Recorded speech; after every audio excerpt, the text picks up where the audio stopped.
Reading can help people explore and understand new worlds, so it's only natural that readers would want to bring some of their favorite books to life. If you're a bookish person planning a vacation, you have to include a few of the following literary landmarks on your itinerary. Number 1. Hotel Ritz, Paris.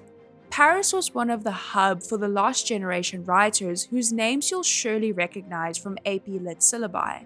And the watering hole of choice for those writers was the swankiest of swanky, the Hotel Ritz. Ernest Hemingway destroyed his third wife's picture in a hotel toilet after learning she wanted a divorce, while Marcel Proust practically lived at the Ritz while searching for lost time. Number 2. Cavendish. For fans of Canada's favorite red-headed orphan, Prince Edward Island is an absolute must. While the whole island has Anne of Green Gables memorabilia, if you only have time for one place, make it Cavendish. L.M. Montgomery based Avonlea on the resort community she called home. Number 3. Verona. In fair Verona, we set our scene for the perfect vacation. Shakespeare set 2 of his plays in this charming medieval city, Romeo and Juliet and the Two Gentlemen of Verona. While Shakespeare himself may have never visited Verona, there are multiple areas named in reference to his plays.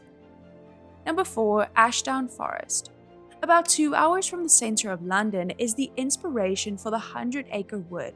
A. Milne regularly took his family on walks through the ancient forest, and many of the spots where Poe, Tigger et al. Frequent can be easily mapped onto Ashdown. You can even play Pooh Sticks at Pooh Sticks Bridge. Number 5. Haworth. What was once a remote corner of West Yorkshire has become a major tourist destination thanks to a priest named Patrick Brontë and his famous children. Charlotte, Emily, and Anne grew up in this gloomy parsonage on the moors, writing their best-known novels there. The Brontë Parsonage Museum has a wonder collection of family treasures from clothing to manuscripts. Number 6. Shakespeare and Company. One of the most famous bookstores in the world, Shakespeare and Company has been in operation since 1951. Named after the Left Bank bookstore publishing and circulating banned books during the early 20th century, Shakespeare and Company is famous for its selection of new, used, and rare books. Aspiring writers can even apply to live and work in the bookshop. Number 7. Edinburgh. Dubbed UNESCO's first city of literature in 2004, Edinburgh's fortified hills and cobblestone streets have been well trod by the likes of Sir Walter Scott and Robert Louis Stevenson. Edinburgh is full of bookshops, libraries, and workshops fostering a new generation of Scottish writers. Time your trip for August to coincide with the world's largest literary festival. Number 8. Mainz. When most people think of German literary cities, they probably think of Berlin rather than Mainz. However, if you want to go deep into literary history, head to Mainz, where Johannes Gutenberg invented the printing press in 1450. There's no better place to see where the print revolution began. Number 9. Walden Pond. If you too want to go into the woods to live deliberately, you can visit the Massachusetts pond where Henry David Thoreau spent 2 years, 2 months, and 2 days of his life. Today, Walden Pond is a state reservation where visitors can meander in quiet contemplation just like Thoreau. There's even a replica of the cabin Thoreau stayed in. Number 10. Aracataca. A visit to Aracataca, Colombia is a chance to follow in the footsteps of Nobel Prize-winning author Gabriel Garcia Marquez. Once a dilapidated town lacking basic services, Garcia Marquez fictionalized his childhood hometown as Macondo. Since his death in 2014, Aracataca has transformed into a site of pilgrimage for fans of Guido. Number 11. Bath. If you're a Jane Austen devotee, you probably already know about Bath. While Austen spent most of her life in Hampshire, she, like many other young women of the era, traveled to the resort town of Bath to find a husband. While her husband's quest was unsuccessful, Austen memorialized the city in Northanger Abbey, and Bath continues to pay tribute to her today. Number 12. The Morgan Library and Museum. The private library of one of the richest men in America, J.P. Morgan, is no longer an exclusive club. A cathedral to literature, the Morgan is a gorgeous building filled with first editions, tapestries, and prints. Many of these artifacts cannot be found anywhere else, such as Egyptian papyri and autographed sheet music by Mozart. Number 13, the Plaza Hotel. Another hotel that's famous in its own right, the Plaza in Manhattan has hosted its fair share of literary luminaries. F. Scott Fitzgerald featured the Plaza in two of his novels, The Great Gatsby and The Beautiful and Damned, and plunged fully clothed into the hotel's pool.